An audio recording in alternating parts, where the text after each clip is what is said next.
The spring night of April 3, 2000, settled over White County, Tennessee, with a thick humidity that makes the air feel like a warm blanket pressing against your skin. Erin Foster adjusted the rearview mirror of her black Pontiac Grand Am, catching a glimpse of her own reflection.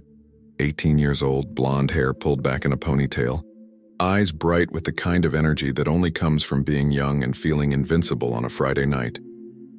"You sure you don't want to stay longer?"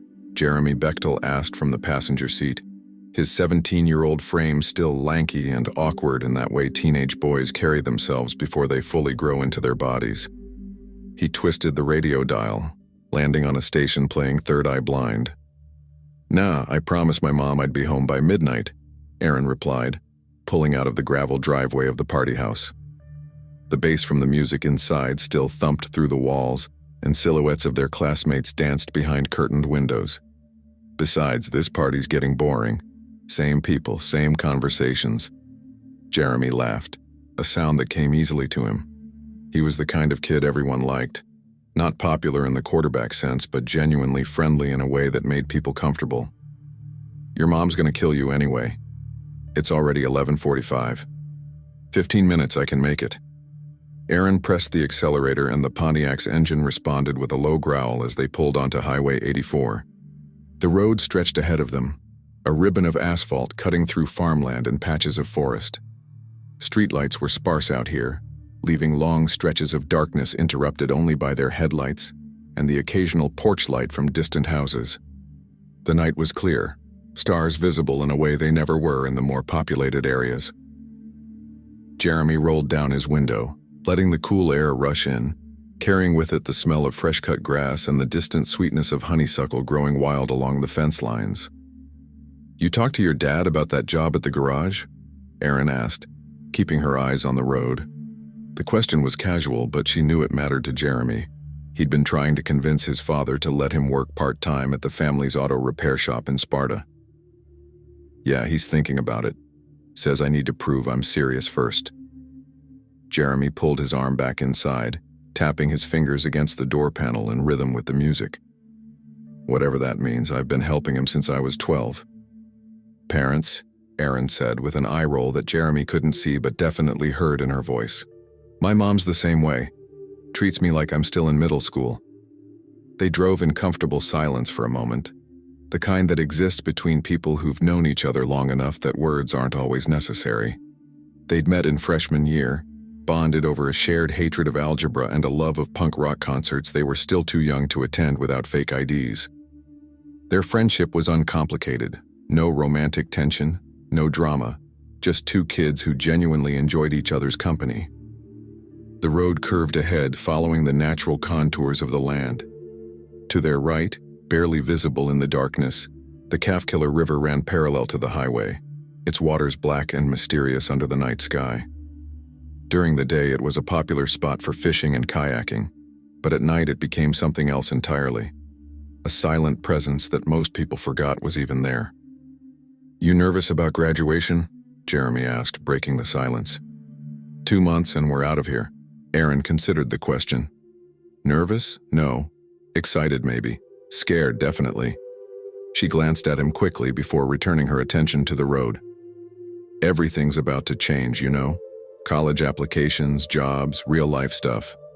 It's like we've been playing dress-up our whole lives and now someone's about to hand us the keys to actual adulthood." "Deep," Jeremy said with a grin.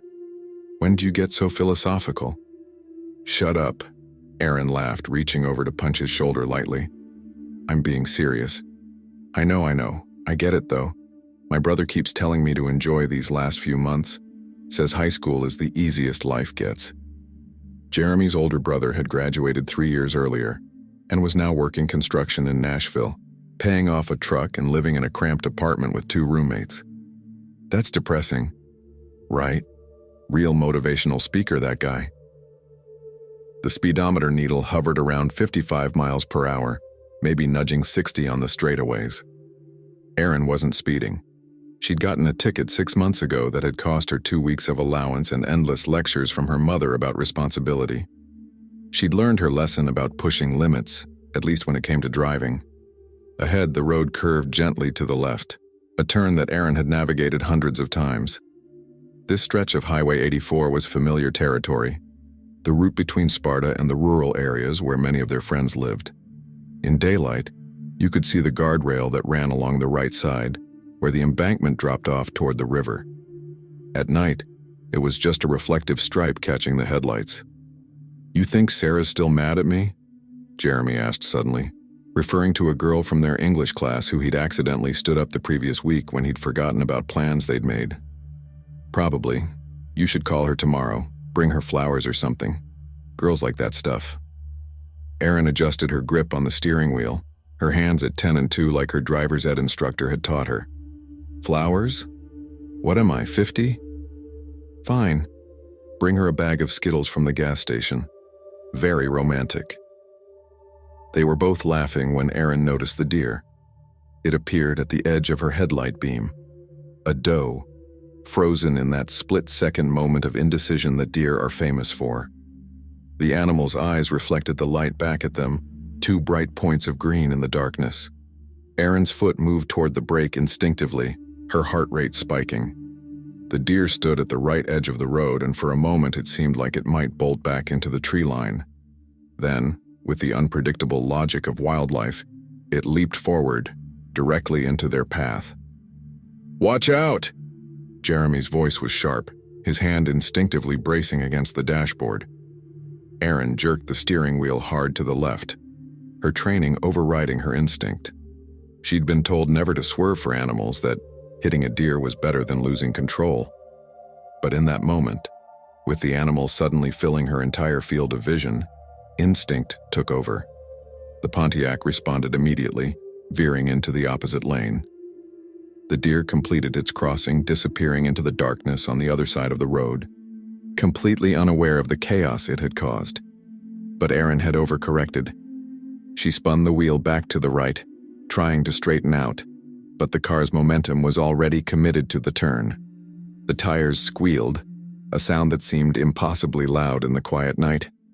And for a moment that stretched into eternity, Aaron felt the vehicle start to slide. "Aaron!"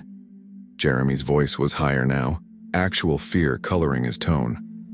She pumped the brakes, remembering something from driver's ed about not slamming them, about maintaining control, but the car wasn't responding the way it should. They were sliding sideways now, the back end coming around, and suddenly the guardrail was there, much closer than it should be, gleaming in the headlights. Time seemed to slow down and speed up simultaneously. Aaron saw Jeremy's hands pressed against the dashboard, saw the tension in his shoulders, heard him saying something she couldn't quite process. She was aware of her own hands gripping the steering wheel so hard her knuckles were white, of her foot pressing the brake pedal uselessly to the floor, of a strange ringing sound that might have been coming from her own head. The impact when it came was both harder and softer than she'd imagined. The guardrail crumpled against the passenger side with a sound like thunder being squeezed through a metal tube. The Pontiac punched through it, the posts designed to stop a vehicle but weakened by years of weather and the force of their sideways collision, and suddenly there was nothing beneath them but air. The sensation of falling was the worst part. Aaron's stomach lurched upward as the car tilted forward and down, the headlights illuminating nothing but darkness, and then, suddenly, water. The Calf Killer River, which she'd barely thought about on countless drives past this spot, rushed up to meet them. They hit the surface hard. The airbags deployed with explosive force, filling the car with white fabric and the acrid smell of the chemicals used to inflate them. Aaron's face connected with the airbag and she felt her nose crunch, blood immediately flowing hot and copper tasting. Beside her, Jeremy grunted in pain as his airbag deployed a fraction of a second later. For a moment, there was just the sound of their breathing, ragged and panicked, and the strange creaking of the car settling. Then, with a lurch that made Aaron's heart stop, the Pontiac began to sink. Water started seeping in immediately, cold and insistent, finding every gap and seal with the inevitability of liquid. It came through the door seams first, thin streams that quickly became steady flows. Aaron's feet were wet within seconds, the cold shocking against her skin. "We have to get out." Jeremy was already fumbling with his seatbelt, his fingers clumsy with panic. The interior lights were still on, giving them a surreal illumination as water continued to pour in around them. "Erin, come on." She was trying. Her hands moved to her own seatbelt, but her fingers wouldn't cooperate. Everything felt wrong. Her body wouldn't respond the way she wanted it to. The water was at her ankles now, rising with terrifying speed. The car was sinking front first, tilting them forward at an angle that made everything feel wrong and disoriented. Jeremy got his seatbelt off and immediately started trying to open his door, but the water pressure was already too great. He pushed with both hands, his face contorted with effort, but the door wouldn't budge. "It won't open. The window, we need to break the window." Erin finally got her seatbelt released and reached for the power window button, but nothing happened. The electrical system was dead, killed by the water that was now halfway up the doors. The water was shockingly cold, and she could feel her body starting to shake. Whether from cold, fear, or shock, she couldn't tell. "Use something to break it." Erin looked around frantically for anything heavy or hard, but there was nothing. Her backpack was in the back seat, out of reach. Jeremy was pulling off his shoe, using the heel to hammer against the window, but it was designed to withstand exactly this kind of impact. The water continued to rise, past their knees now, up to their thighs. The car was still sinking, and Erin realized with crystal clarity that they were running out of time. The interior was becoming a tomb, and the worst part was that she could still see everything. The radio display still showing the time, 11:53, the air freshener hanging from the mirror, the photo of her and her mom stuck in the sun visor clip. "I'm sorry," she heard herself saying, though she wasn't sure if the words actually came out loud or just echoed in her head. "Jeremy, I'm so sorry." He stopped hitting the window and looked at her, and in that moment, Erin saw her own terror reflected in his eyes. But there was something else there too. Forgiveness maybe, or acceptance, or just the simple fact that whatever happened next, they were in it together. The water reached their chests. The car gave one final lurch and began to sink faster. And the last thing Erin heard before the water closed over their heads was Jeremy's voice, saying something that sounded like, "It's okay," but might have been, "Hold on," or might have been nothing at all, just the sound of everything ending. The Foster family home on Maple Street in Sparta, Tennessee, was a modest single-story ranch with white aluminum siding and black shutters that Gail Foster repainted every 3 years like clockwork. On the morning of April 4th, 2000, the house looked exactly as it always did, the lawn freshly mowed by Erin's stepfather, Rick, the flower beds along the front walk already showing early spring tulips, the American flag hanging from the porch post. But inside, everything had changed. Gail sat at the kitchen table, the same table where Erin had eaten breakfast just yesterday morning, complaining about a history test. The coffee in front of her had gone cold an hour ago, untouched. Her hands were wrapped around the mug anyway, needing something solid to hold on to. The kitchen clock read 8:47 a.m., which meant Erin had been missing for 9 hours. "She's never done this before," Gail said for what must have been the 20th time. Her voice was hoarse from crying, from making phone calls, from the terrible strain of trying to hold herself together when everything inside her was screaming. "Not once. Even when she's been mad at me, even when we've fought, she always comes home." Rick stood by the counter, his own coffee cup gripped so tightly his knuckles were white. He was a big man, 6'3" with the broad shoulders of someone who'd spent 20 years doing construction work. But right now he looked small somehow, diminished by helplessness. "The police said they'd start searching at first light, that's..." He glanced at the clock. That was almost 3 hours ago. Deputy Mark Caldwell sat across from Gail, his notepad open, his expression carefully neutral in that way law enforcement officers learn to mask their own concerns. He was young for a deputy, maybe 30, with dark hair cut military short and a wedding ring that he kept twisting unconsciously. "Mrs. Foster, I need you to walk me through last night one more time. I know it's hard, but details matter." Gail took a shaky breath. Erin asked if she could go to a party at Madison Turner's house. Madison's a good kid, honor roll, her parents were home. I said yes, but she had to be back by midnight. She promised she would be. "And what time did she leave?" "Around 8:30. She picked up Jeremy Bechtel on the way. They're friends, just friends. Gail added quickly, as if this detail might somehow matter, might somehow make her daughter less missing. His mother called me around 12:30, asking if Jeremy was still here. That's when I knew something was wrong. Deputy Caldwell wrote something in his notepad. And you tried calling Aaron's cell phone? At least 50 times, it goes straight to voicemail. I left messages, Gail's voice broke. She pressed her hand to her mouth, fighting for control. Rick moved behind her, placing his hands on her shoulders. The gesture was meant to be comforting, but his own hands were trembling. We drove the route ourselves twice. We went to the party house, we asked everyone there. Nobody saw anything unusual. They said Aaron and Jeremy left around 11:30, maybe quarter to midnight. Did anyone see which direction they headed? Madison said they turned left out of the driveway, which would take them toward Highway 84. That's the way Aaron always comes home. Rick's voice was steady, but there was an undercurrent of something desperate in it. Deputy, my stepdaughter is responsible. She doesn't drink, she doesn't do drugs. She's never been in any kind of trouble. Whatever happened, it wasn't because she was being reckless. Deputy Caldwell nodded, still writing. I'm not suggesting that, Mr. Foster. We're just trying to establish a timeline. He looked up at Gail. The car she was driving? You said it's a black 2000 Pontiac Grand Am? Yes.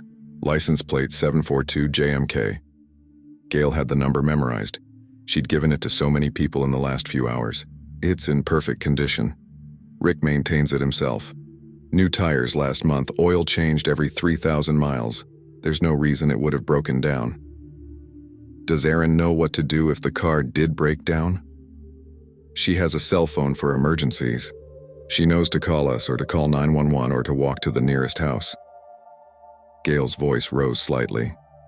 She's not stupid, Deputy. Something happened. Something bad happened, and every minute we sit here talking, she could be... She couldn't finish the sentence. The possibilities were too horrible to voice aloud. Deputy Caldwell closed his notepad and leaned forward, his expression softening. Mrs. Foster, I want you to understand that we're taking this very seriously. We have units searching Highway 84 and all the surrounding roads. We've contacted the hospital in Cookville, the one in McMinnville, even the trauma center in Nashville. We've put out a BOLO, that's be on the lookout, for Aaron's vehicle to every law enforcement agency in the region. But you haven't found anything.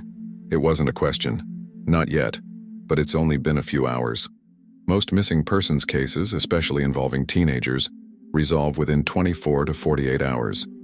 Usually they turn up safe. Usually, Gail repeated, and the word hung in the air like an accusation. Across town, in a smaller house with peeling paint and a yard that needed mowing, Jeremy Bechtel's mother, Linda, was having a nearly identical conversation with a different deputy. Her kitchen was messier than Gail Foster's. Dishes in the sink, mail piled on the counter. The general chaos of a single mother working 2 jobs to keep her 3 kids fed and housed. But the fear in her eyes was exactly the same. Jeremy's a good boy, Linda said, her voice thick with tears she was trying to suppress. She had to be at her shift at the truck stop diner in 2 hours. But how could she possibly go to work when her son was missing? He doesn't get into trouble. He helps around the house. He watches his little sisters when I'm working nights. He wouldn't just run off. Did Jeremy and Aaron have a romantic relationship? The deputy asked. No, they're just friends. Good friends, but that's all. Jeremy talks to me about things. He would have told me if there was more to it. Linda twisted a dish towel in her hands, wringing it like she was trying to squeeze water from stone. They were just going to a party, just a normal Friday night. Has Jeremy mentioned anyone who might want to hurt him? Anyone he's had problems with? Linda shook her head. He's not that kind of kid. He plays video games. He works on cars with his dad. His dad and I are divorced, but they're close. He's 17 years old, Deputy. He still asks me to make him chocolate chip pancakes on Sunday mornings. The deputy's radio crackled, and he stepped away to take the call. Linda heard fragments. Negative on the hospital check. No sign of the vehicle. Expanding the search radius. When he came back, his expression was carefully neutral again. We're going to find them, Mrs. Bechtel. But Linda heard what he didn't say. We're going to find them, but we don't know what condition they'll be in when we do. By noon, the search had intensified. Sheriff Tom Brady, no relation to the football player, a fact he was tired of clarifying, stood in the parking lot of the White County Sheriff's Department, briefing a team of volunteers who'd shown up to help. There were about 30 people, a mix of concerned citizens, off-duty first responders, and members of the local volunteer fire department. "We're focusing our search on Highway 84 between Sparta and the party location," Sheriff Brady said, his voice carrying authority earned over 25 years in law enforcement. He was in his mid-50s with gray hair and a weathered face that had seen too many bad outcomes. "We're looking for any signs of an accident, skid marks, damaged guardrails, anything out of the ordinary. We're also checking side roads, driveways, anywhere a vehicle might have pulled off." A hand went up in the crowd. "What about the river, Sheriff? Shouldn't we be checking the calf killer?" Sheriff Brady exchanged a glance with his chief deputy. "The river runs alongside that stretch of highway. Yes, we've got units doing visual checks from the bridges and access points, but there's no indication that the vehicle went into the water. The guardrails along that section are intact. We checked them this morning." This was true as far as it went. Deputies had driven Highway 84 at dawn looking for obvious signs of an accident. They'd seen nothing unusual, no skid marks, no damaged guardrails, no debris. What they hadn't done was stop and physically inspect every section of guardrail, hadn't walked the riverbank looking for disturbances. The river was dark and deep in places, the water murky with sediment. Without specific evidence pointing to the water, it seemed like an unlikely scenario. "We think it's more probable that the vehicle broke down or had a minor accident, and the kids sought shelter somewhere," Sheriff Brady continued. "Maybe they got disoriented. Maybe they're waiting for help in an area without cell service. We're checking barns, sheds, abandoned buildings, anywhere two scared teenagers might have gone." The volunteers dispersed, breaking into teams and heading out in different directions. Their intentions were good, their concern genuine, but they were searching for the wrong thing in the wrong way. They were looking for a car on a road, not a car in a river. They were imagining two teenagers lost in the woods, not two teenagers who'd been underwater for 12 hours. Back at the Foster house, the phone rang constantly, friends calling with support, neighbors offering to bring food, reporters from local TV stations asking for interviews. Gail refused to talk to the media. Not yet. Not while there was still hope that this would turn out to be nothing, a misunderstanding, a dead cell phone battery and a broken-down car, and Aaron walking through the door any minute with an embarrassed smile and a perfectly reasonable explanation. But as the afternoon stretched into evening, and evening into night, and the second sunrise came without any news, that hope began to curdle into something darker. On the morning of April 5th, 48 hours after Aaron and Jeremy disappeared, the story made the regional news. A photo of Aaron, her senior portrait, taken just 3 months earlier, appeared on TV screens across Middle Tennessee. She looked beautiful in the photo, her blonde hair styled, her smile bright and confident, her whole future stretching ahead of her. Next to it was Jeremy's photo, a more casual shot from a family barbecue, his hair messy, his grin crooked and genuine. "Missing Tennessee teens," the anchor said, her voice professionally concerned. 18-year-old Aaron Foster and 17-year-old Jeremy Bechtel were last seen leaving a party in White County on Friday night.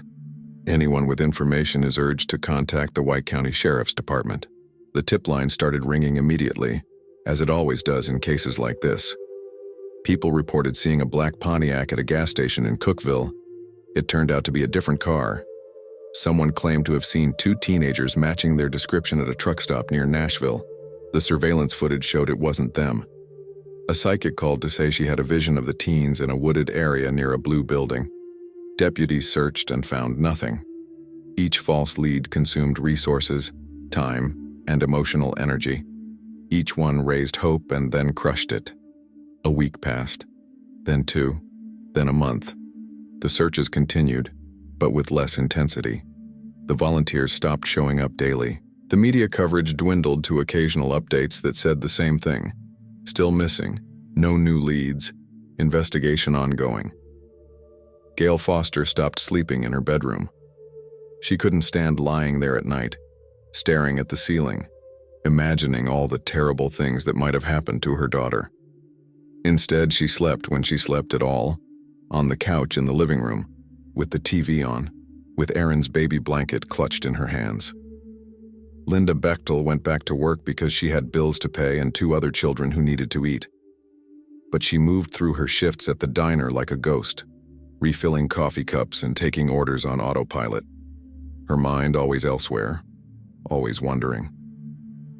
And in the Calf Killer River, just off Highway 84, at a spot where the water runs deep and dark and cold, a black Pontiac Grand Am sat on the silty bottom, slowly being covered by layers of sediment and algae. Inside it, 2 teenagers who'd simply been driving home from a party, who'd swerved to avoid a deer, who'd done nothing wrong except be in the wrong place at the wrong moment. The river kept its secret, as rivers do, and the search continued in all the wrong places. By the summer of 2000, the case of Erin Foster and Jeremy Bechtel had transformed from an active search into something else, a lingering mystery, a wound that wouldn't heal, a story told in hushed tones at local diners and gas stations. Remember those 2 kids who disappeared? People would say, and everyone did remember, but remembering didn't bring them back. Sheriff Tom Brady sat in his office on a humid July afternoon, the window unit AC rattling as it fought a losing battle against the Tennessee heat. Spread across his desk were files, reports, witness statements, search logs, everything they had on the case, which simultaneously felt like too much and not nearly enough. "We've run out of places to look," Chief Deputy Mike Harrison said from the chair across the desk. He was younger than Brady, early 40s, with the kind of optimism that hadn't yet been fully beaten out of him by the job. But even his optimism had limits. "We've searched every road, every building, every piece of property within a 20-mile radius. We've interviewed everyone who was at that party, everyone who knew them, everyone who might have seen something. We've got nothing." Brady rubbed his eyes, feeling every one of his 56 years. The dogs lost the scent at the party house. No trail to follow from there. The cell phone records show both phones went dead around the same time, 11:52 p.m. But the last tower ping puts them on Highway 84, which we already knew. What about the theory that they ran away together? Doesn't fit. Neither of them took any money. Their bank accounts haven't been touched. Erin's savings account had $1,200 in it. Jeremy had about $300 in his. Kids running away need money. Plus, everyone we talked to says they were just friends, nothing romantic. And both of them had plans. Erin was accepted to Austin Peay State University. Jeremy was supposed to start working at his dad's garage that summer. They weren't the running away type. Harrison leaned back in his chair, making it creak. Foul play? Maybe, but there's no evidence of it. No enemies, no threats, no reason anyone would want to hurt them. And how do you make a car disappear? Someone would have seen something, someone would have heard something. You can't just vanish a vehicle without a trace. But that was exactly what seemed to have happened. The black Pontiac Grand Am, along with its 2 occupants, had simply ceased to exist somewhere between the party house and home.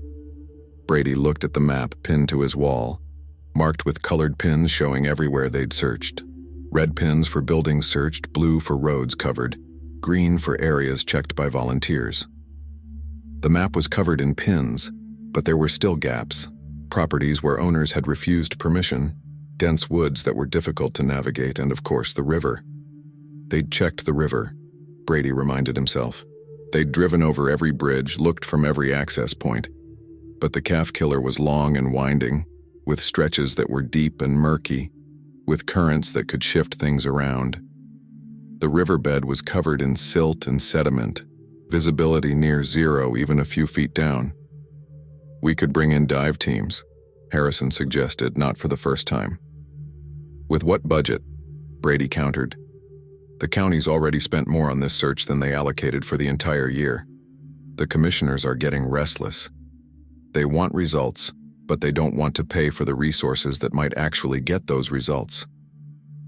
It was the eternal problem of small-town law enforcement. Too many cases, too few resources, too many competing priorities.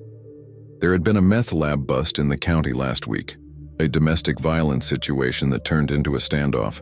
A string of car thefts that needed investigating. The department couldn't dedicate unlimited resources to a case that had gone cold, no matter how much Brady wished they could. The families are getting desperate, Harrison said quietly. Gail Foster calls every other day asking for updates. Linda Bechtel came in last week with some psychic she'd hired, wanted us to follow up on a vision about an old barn north of town. Did you check it? Yeah, nothing there but some rusted farm equipment and about 1 million spiders. Harrison paused. I feel for them, Tom, I really do. But we can't chase every psychic lead and every conspiracy theory. We have to work with evidence, and we don't have any. Brady knew he was right, but that didn't make it any easier. He'd been a cop long enough to know that sometimes cases don't get solved. Sometimes people disappear and you never find out what happened to them. Sometimes you have to accept that you did everything you could and it still wasn't enough. But he'd never gotten used to it, and he hoped he never would. The day you stop caring about the unsolved cases is the day you should turn in your badge. Keep the file active, Brady said finally. Any new information comes in, we follow up.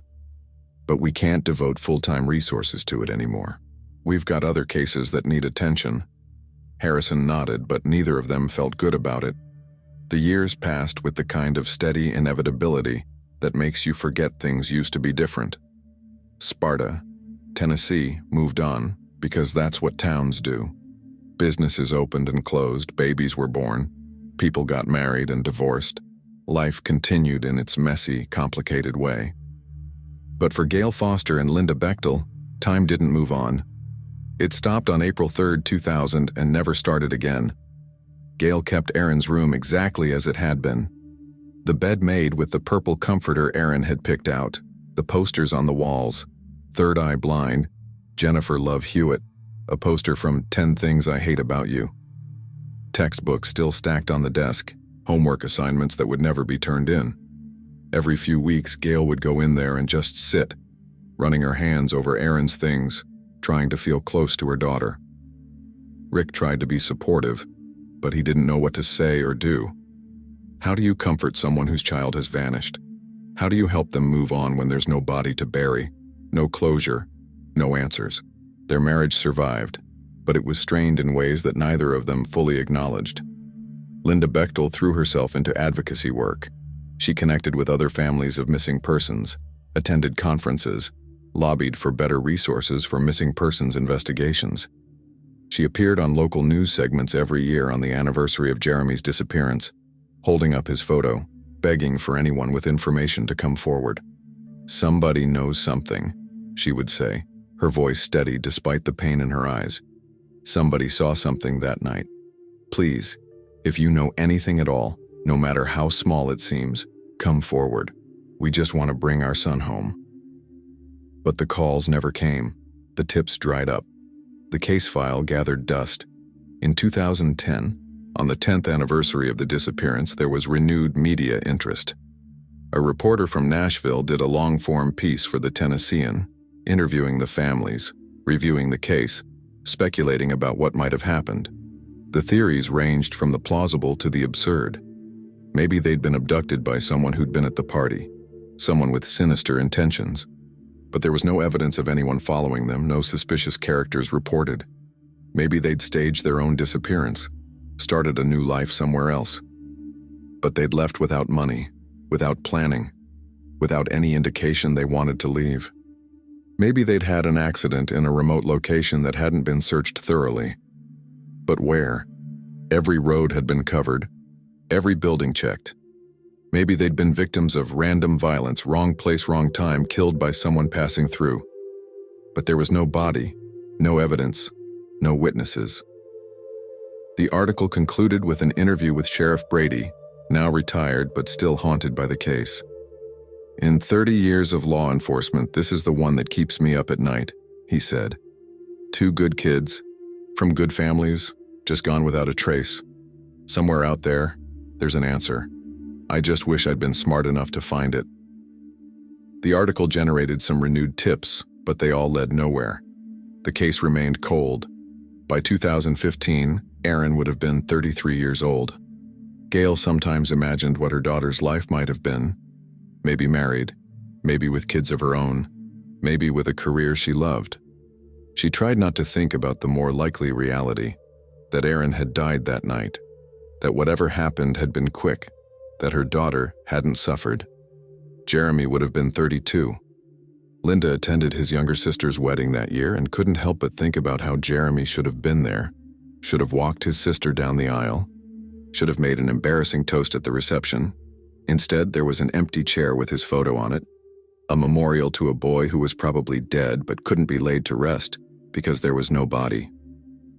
The case files sat in storage at the White County Sheriff's Department, occasionally pulled out when a new deputy joined the force and got curious about the old mystery. They'd read through everything, shake their heads at the lack of evidence, and eventually put it back. What else was there to do? But in December 2021, something changed. Or rather, someone decided to change it. Jeremy Sides was a YouTuber from Kentucky who specialized in underwater search and recovery. He'd started his channel as a hobby, diving in local lakes and rivers, looking for interesting finds. But it had grown into something more serious. He'd helped locate several missing vehicles, had assisted families in finding closure for long-lost loved ones, had developed a reputation as someone who could find things that others had given up on. When he heard about the Aaron Foster and Jeremy Bechtel case, he became obsessed with it. There was something about the story that bothered him. 2 kids vanishing from a well-traveled highway, no trace, no leads. As someone who spent a lot of time underwater, who understood how rivers could hide things, who knew how easy it was to miss something beneath murky water, he had a theory. He contacted the families in early December, introducing himself and his work, asking for permission to investigate. Gail Foster was skeptical. She'd dealt with enough amateur detectives and psychics and conspiracy theorists over the years. But something about Jeremy Sides seemed different. He was professional, methodical, and he had actual equipment and expertise. "Mrs. Foster," he said during their phone call, "I've read every article about your daughter's case. I've studied the maps, looked at the search reports. There's one possibility that I don't think was fully explored: the Calf Killer River. I know it was checked back in 2000, but checking from bridges and banks isn't the same as actually going down there with proper equipment." "They said the guardrails were intact," Gail responded, her voice tired from 2 decades of disappointment. "I know, but guardrails can be repaired. Water damage can be missed in a visual inspection from a vehicle. Mrs. Foster, I'm not saying I'll definitely find anything, but I'd like to try. I have sonar equipment that can scan the river bottom, locate large objects. If there's a vehicle down there, I'll find it." Gail was silent for a long moment. Then, "When can you start?" Jeremy Sides arrived in White County on December 15, 2021, with his diving equipment, his sonar gear, and his camera crew. He'd arranged permission from the current sheriff's department, who were supportive, if skeptical. Another search of the river seemed like a long shot, but they had nothing to lose. He started at the section of Highway 84 where Aaron and Jeremy were last known to have been, the stretch between the party house and their homes. The river ran alongside this road for miles, sometimes close, sometimes farther away. Using detailed maps and his understanding of vehicle accidents, Sides identified the most likely points where a car could have left the road and entered the water. The weather was cold that December, the water even colder, but Sides was used to difficult conditions. He launched his boat from a public access point and began running the sonar along the river bottom, methodically scanning section by section. The riverbed showed up on his screen as dark shapes and shadows, rocks, fallen trees, old tires, and other debris that accumulates in waterways over time. He marked each significant object, but nothing looked like a car. Nothing looked like what he was searching for. On the 3rd day, December 17th, he moved to a section of river just off Highway 84, near a curve in the road where the guardrail ran close to the water's edge. The sonar pinged and a shape appeared on his screen. Large, angular, definitely not natural. Jeremy Sides felt his heart rate spike. "I've got something," he said to his camera, his voice carefully controlled but unable to hide the excitement. "This could be it." The object on the sonar screen measured approximately 15 feet long and 6 feet wide, consistent with a mid-sized sedan. It sat in roughly 30 feet of water, positioned at an angle that suggested it had entered nose first and settled into the silt. Jeremy Sides circled the area 3 times with his sonar, confirming the readings, documenting everything on camera before he made any calls. His hands were shaking slightly as he pulled out his phone and dialed the White County Sheriff's Department.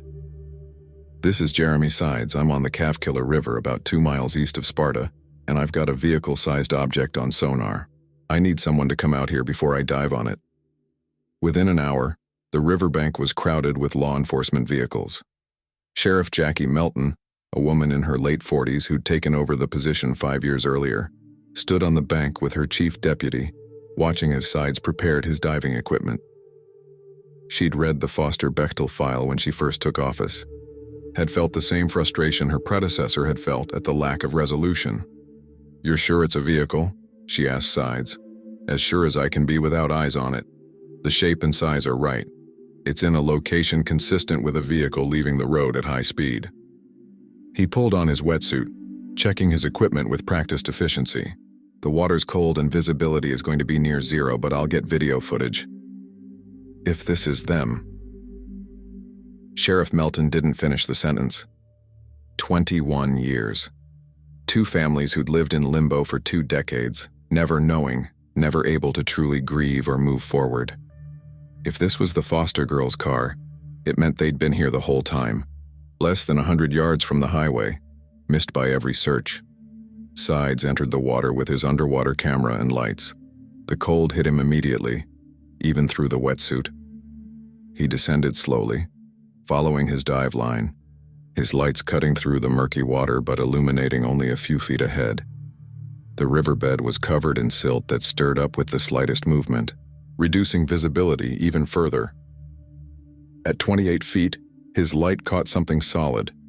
Metal, definitely metal, covered in a thick layer of sediment and algae. He moved closer, running his gloved hand along the surface, feeling the unmistakable shape of a vehicle's body panel. His heart pounded as he worked his way along the object, clearing away growth and mud. A rear window emerged from the muck. Then a license plate, obscured but still readable once he wiped it clean. 742 JMK. Jeremy Sides had found them. He surfaced quickly, his voice urgent as he called to the shore. "It's the car. License plate matches. I need recovery equipment down here." The scene transformed immediately. More deputies arrived, along with the county medical examiner, a recovery dive team from the Tennessee Highway Patrol, and eventually the media. News vans parked along the highway, their satellite dishes extending into the cold December sky. Reporters set up cameras, already broadcasting live updates. Breaking news from White County, a possible break in a 21-year-old missing persons case. Gail Foster was at home when she got the call. She'd been decorating the Christmas tree, something she did every year even though it felt hollow, even though Aaron would never see another Christmas. The phone rang, and Sheriff Melton's voice was gentle but direct. "Mrs. Foster, we've located a vehicle in the Calfkiller River that matches your daughter's car. We're working on recovery now, but I wanted you to know before you heard it on the news." Gail sat down heavily, the ornament in her hand dropping to the floor. Are they? "We haven't been able to access the interior yet. The recovery is going to take several hours, but Mrs. Foster, you should prepare yourself, given the length of time, the conditions." "I understand." Gail's voice was surprisingly steady. After 21 years of not knowing, of imagining every possible scenario, this felt almost like relief. Not the relief she'd wanted. The relief of Aaron walking through the door, alive and well, with some impossible but wonderful explanation, but the relief of finally knowing, of finally being able to stop wondering. Linda Bechtel received a similar call. She was at work, serving lunch at the truck stop, when the sheriff's office reached her. She had to sit down in the break room, had to steady her breathing, had to remind herself that she'd known this day would probably come, that she'd prepared for it as much as anyone could prepare for such news. The recovery operation took most of the day. The dive team had to work carefully, securing cables to the submerged vehicle, coordinating with a heavy-duty tow truck positioned on the highway above. The Pontiac was wedged into the mud, held by 21 years of accumulated sediment. When they finally pulled it free, a cloud of disturbed silt bloomed in the water like dark smoke. The car emerged from the river slowly, water streaming from every gap and seam covered in algae and mud. The front end was crumpled from the impact. The windshield shattered. The passenger side door deformed where it had struck the guardrail. But it was remarkably intact for something that had been underwater for over 2 decades. As the tow truck lifted the Pontiac onto the bank, the assembled crowd fell silent. Law enforcement officers removed their hats. Reporters stopped talking into their cameras. Even the sounds of the river seemed to quiet. Through the mud-covered windows, shapes were visible inside. The medical examiner, Dr. Patricia Chen, approached the vehicle with her team, all of them moving with somber professionalism. They carefully opened the driver's side door and water poured out, along with silt and debris that had accumulated over the years. Inside, skeletal remains were still secured by seatbelts, positioned exactly as they would have been on that April night in 2000. Dr. Chen worked methodically, documenting everything, taking photographs, carefully removing the remains for transport to the morgue, where formal identification would be conducted. But even without DNA testing, the driver's license found in the center console confirmed what everyone already knew. This was Aaron Foster's car, and these were Aaron and Jeremy. By evening, the news had spread across the country. Major networks picked up the story. Missing Tennessee teens found after 21 years, car discovered underwater by YouTube diver. The coverage was extensive, showing footage of the recovery, interviewing Jeremy Sides about his search, replaying old news clips from 2000 showing the desperate families begging for information. Gail Foster gave a brief statement to the press from her front porch, her voice breaking, but her words clear. "We've waited 21 years to bring Aaron home. It's not the ending we prayed for, but at least now we have answers. At least now we can finally lay her to rest." Linda Bechtel was more emotional, tears streaming down her face as she spoke.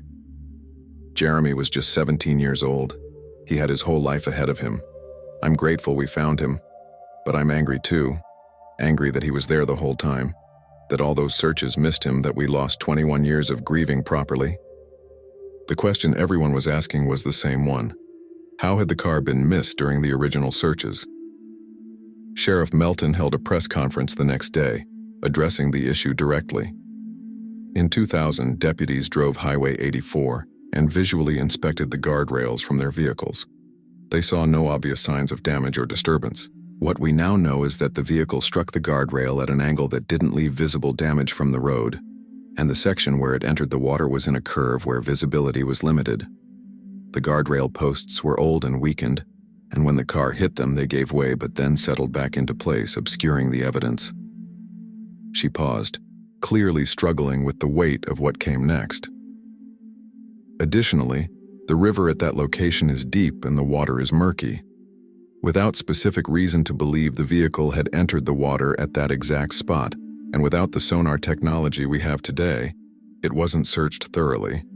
This is a tragedy, and while I can't change what happened 21 years ago, I can tell you that our procedures have evolved significantly since then. A reporter called out, "Could they have been saved if the car had been found sooner?"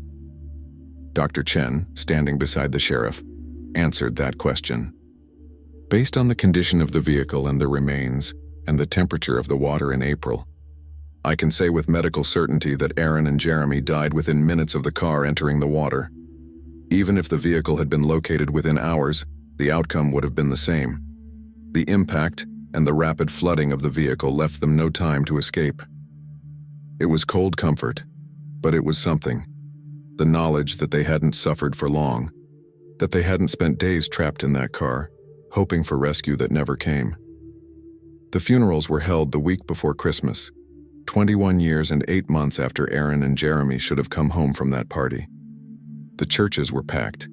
Friends who'd grown into adults, classmates who now had children of their own, community members who'd never forgotten the missing teenagers. Gail finally got to bury her daughter, to stand at a gravesite and say goodbye properly. The headstone read, "Aaron Michelle Foster, 1982-2000, beloved daughter, forever 18." The weeks following the discovery brought a flood of attention that neither family had anticipated. Jeremy Sides' YouTube video documenting the search and recovery went viral, accumulating millions of views within days. News outlets across the country picked up the story, fascinated by the combination of cold case mystery, underwater recovery, and the emergence of citizen investigators using modern technology to solve decades-old disappearances. But for Gail Foster and Linda Bechtel, the media circus was exhausting. They were grateful for the closure, grateful to finally have their children back, but the constant requests for interviews, the speculation, the online debates about what could have been done differently, it was overwhelming. Gail sat in her living room in early January 2022, looking at the sympathy cards that continued to arrive daily. Her sister Patricia sat beside her, helping to sort through them. Patricia had flown in from Ohio when the car was discovered and had stayed through the funeral, and now she was extending her visit indefinitely because Gail clearly needed the support. "There's one here from a family in Arkansas," Patricia said, reading through a card. "Their daughter went missing in 2015. They're thanking you for bringing attention to missing persons cases, saying it gives them hope." Gail nodded slowly. Over the past month, she'd heard from dozens of families in similar situations, people whose loved ones had vanished without a trace, who'd been living in the same limbo she'd endured for 21 years. Their stories were heartbreaking and painfully familiar. "Maybe something good can come from this," Gail said quietly. "Maybe Aaron's story can help someone else." Linda Bechtel had come to a similar conclusion. She'd been contacted by a non-profit organization called NAMUS, the National Missing and Unidentified Persons System, asking if she'd be willing to speak at a conference about the importance of thorough searches and modern technology in missing persons cases. She'd agreed immediately. In February, Linda stood on a stage in front of an audience of law enforcement officers, search and rescue professionals, and families of missing persons. Her hands trembled slightly as she held the microphone, but her voice was strong. "My son Jeremy was 17 years old when he disappeared. For 21 years I didn't know if he was alive or dead, if he'd run away or been taken, if he was suffering somewhere or if he'd died quickly. That not knowing, it's a special kind of torture that I wouldn't wish on anyone." She clicked to the next slide, showing a photo of the Pontiac being pulled from the river. The car that held my son's body was less than 100 yards from the highway.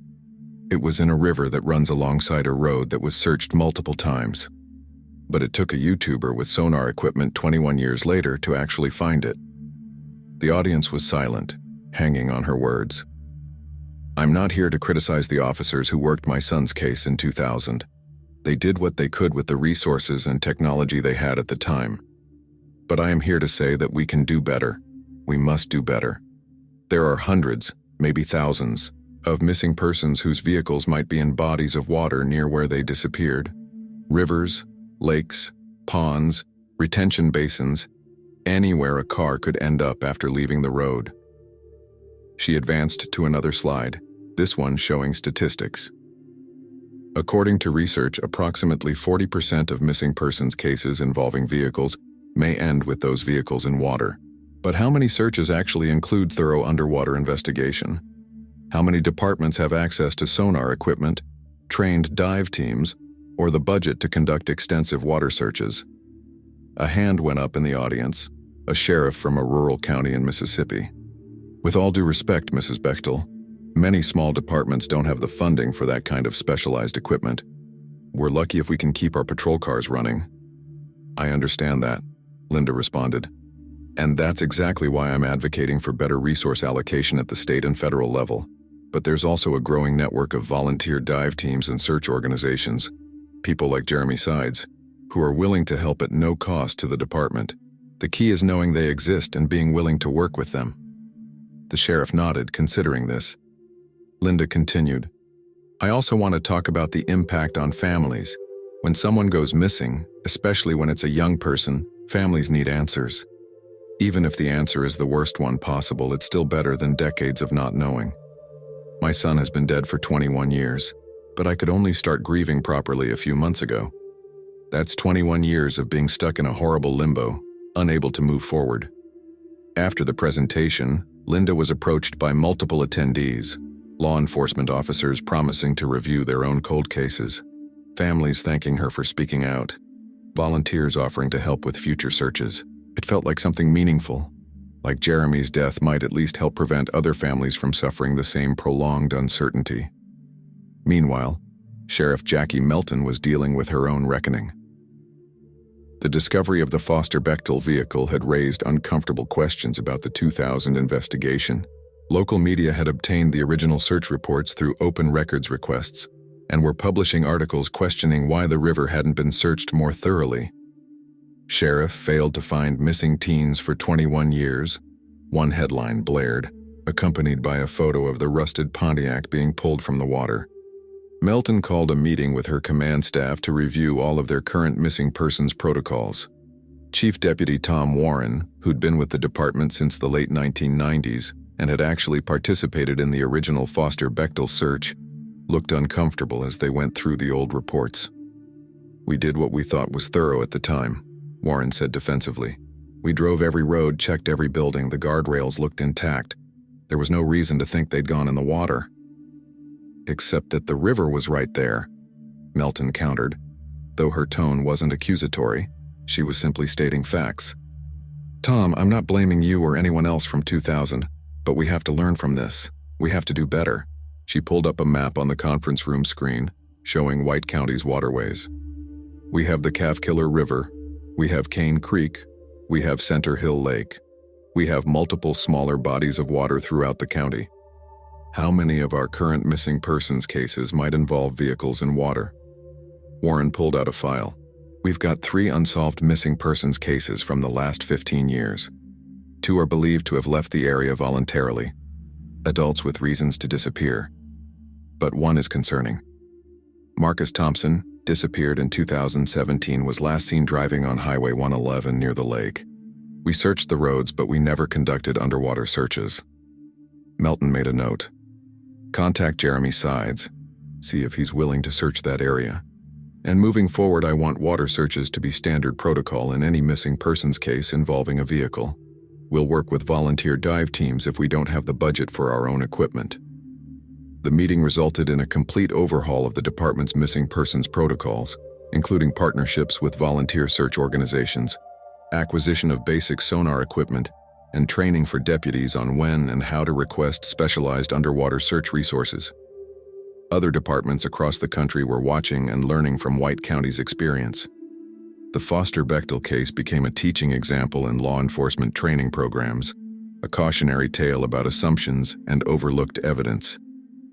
By spring of 2022, Jeremy Sides had received hundreds of requests from families asking him to search for their missing loved ones. He couldn't possibly respond to all of them, but he began coordinating with other volunteer dive teams, creating an informal network of searchers who could be deployed to different regions. In March, working with the White County Sheriff's Department, Sides conducted a search of Center Hill Lake for Marcus Thompson's vehicle.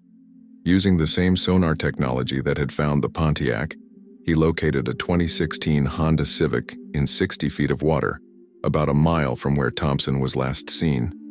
The remains inside were confirmed to be Thompson, a 34-year-old man who'd been struggling with depression and had apparently driven into the lake intentionally. His family got the closure they needed, painful as it was.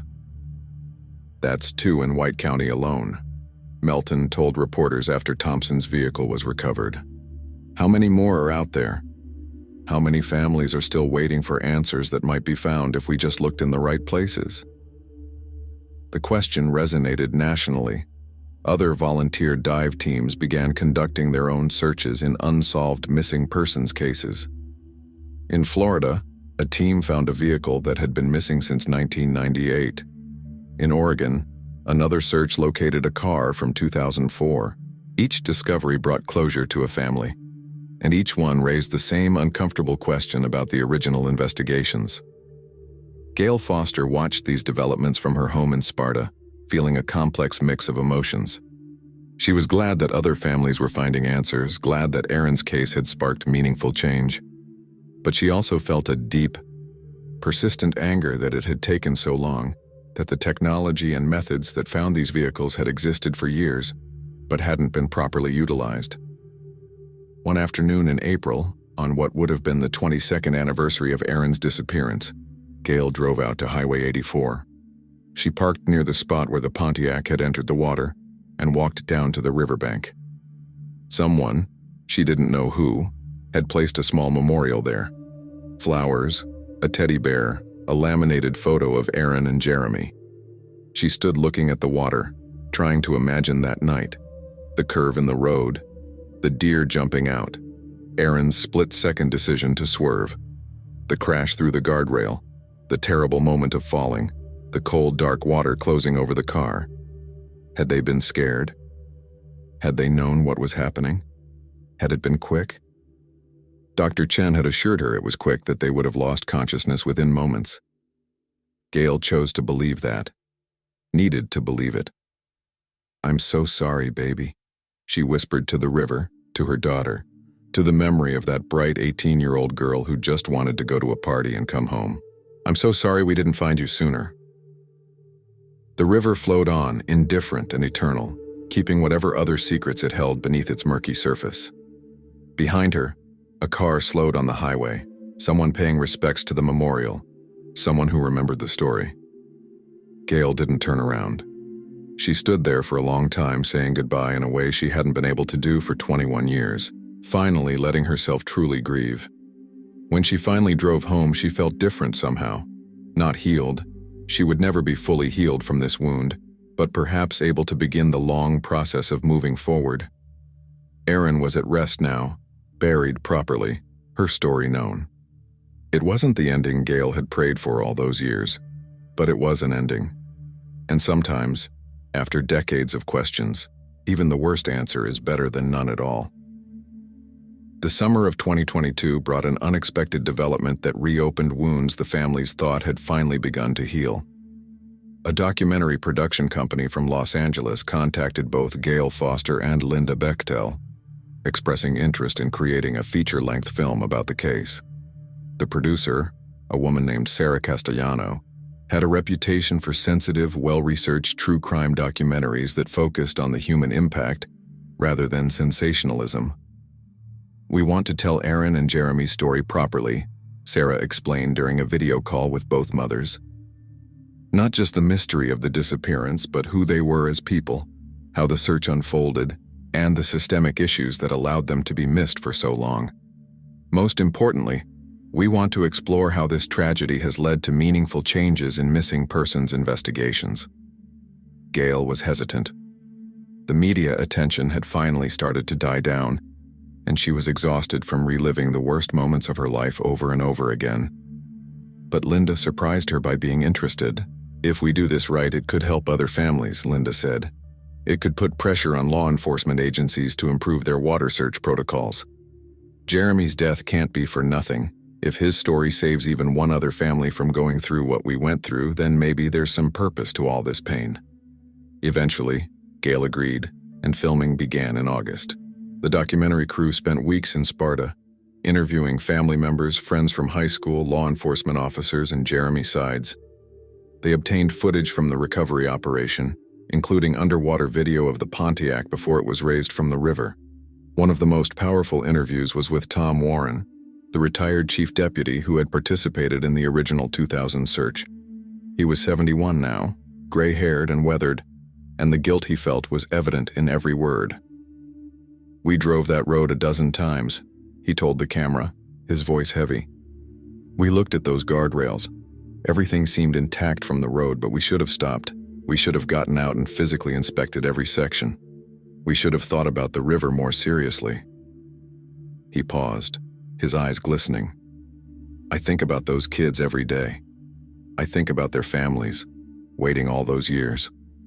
If we'd been more thorough, if we'd just thought to check the water properly, they could have been found in days instead of decades." The documentary also featured interviews with search and rescue experts who explained how easy it is for vehicles to be missed in water searches, especially before modern sonar technology became accessible. Dr. Gene Robinson, a forensic specialist who'd worked on dozens of underwater recovery cases, provided context that was both educational and disturbing. Water is the perfect hiding place, he explained. It's murky, it's deep. Visibility is often zero even a few feet down. Currents can move vehicles, silt covers them, vegetation grows over them. Without specific technology designed to penetrate water and map the bottom, you could swim right past a car and never see it.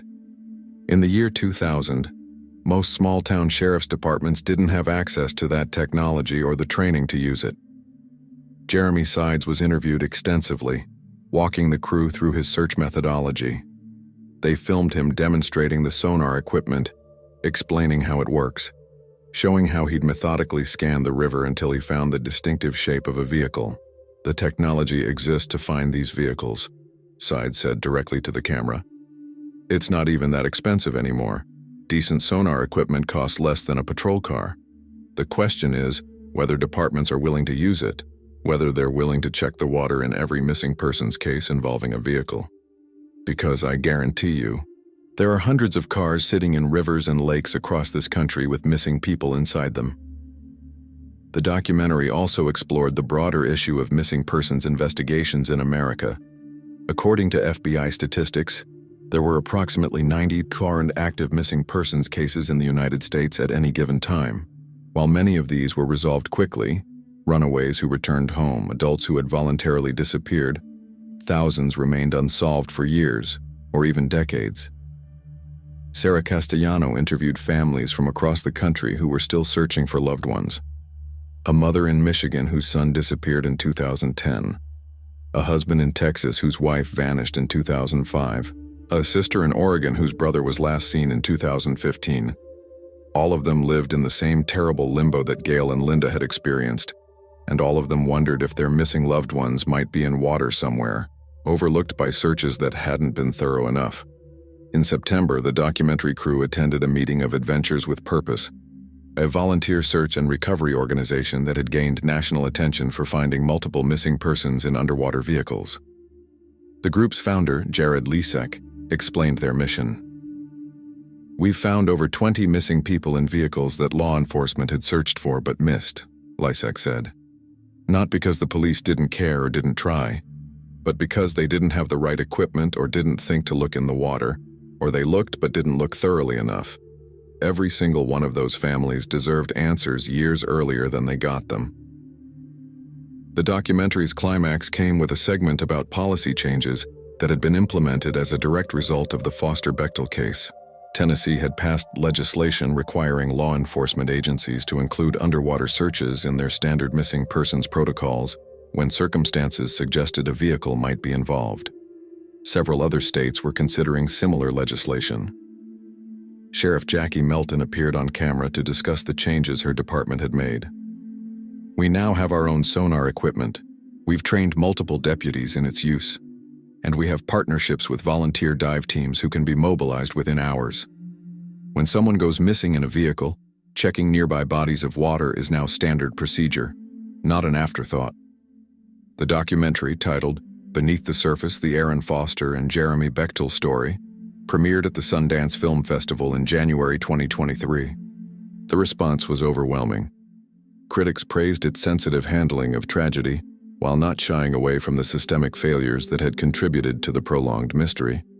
It sparked renewed national conversation about missing persons investigations and the need for better resources and protocols. But the most significant impact came from viewers who watched the documentary and started asking questions about their own communities.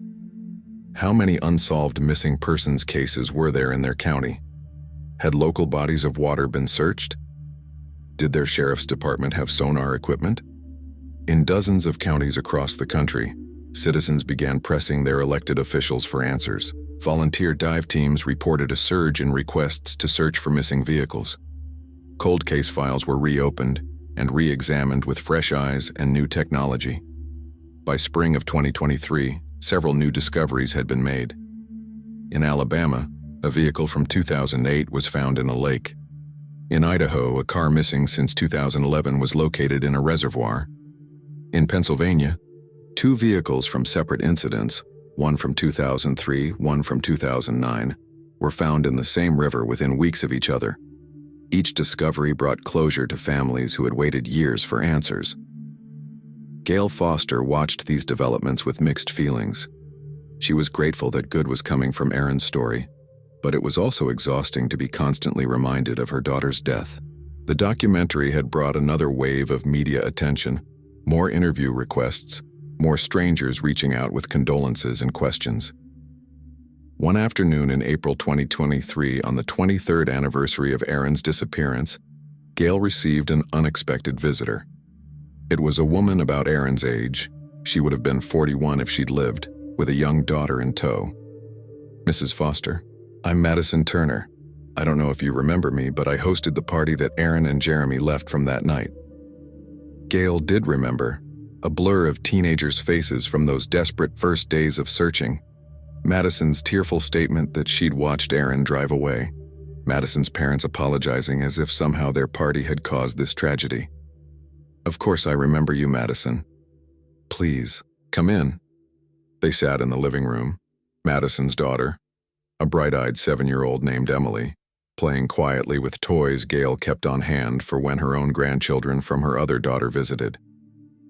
"I wanted to tell you something," Madison began, her voice shaky.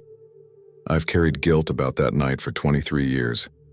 I kept thinking, if I'd asked them to stay longer, if I'd convinced Erin not to drive home, if I'd somehow prevented them from leaving when they did, they'd still be alive." Gail reached across and took Madison's hand. "It wasn't your fault. It was an accident. A terrible, tragic accident. I know that intellectually, but emotionally." Madison's eyes filled with tears.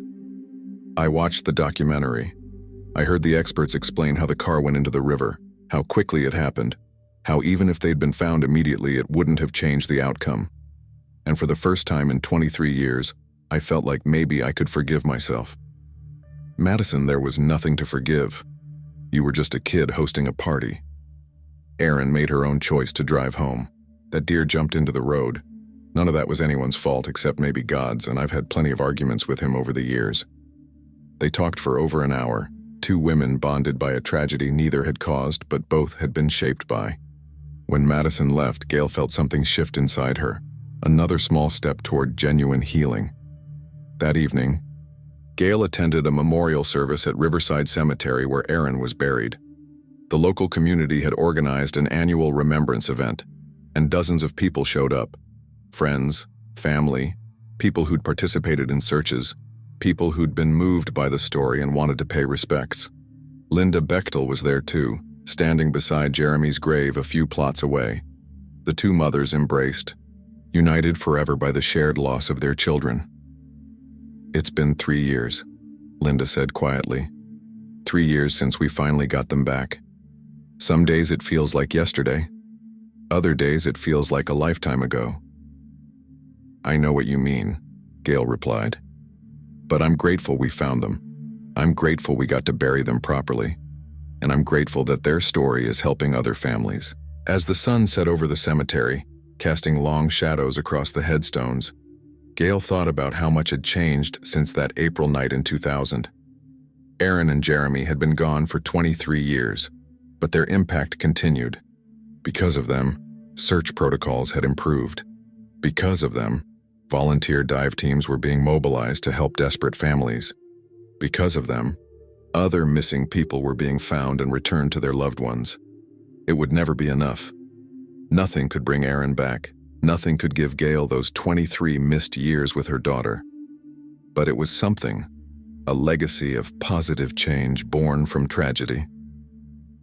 Later that night, Gail sat in Erin's preserved bedroom, looking at photos from her daughter's too short life.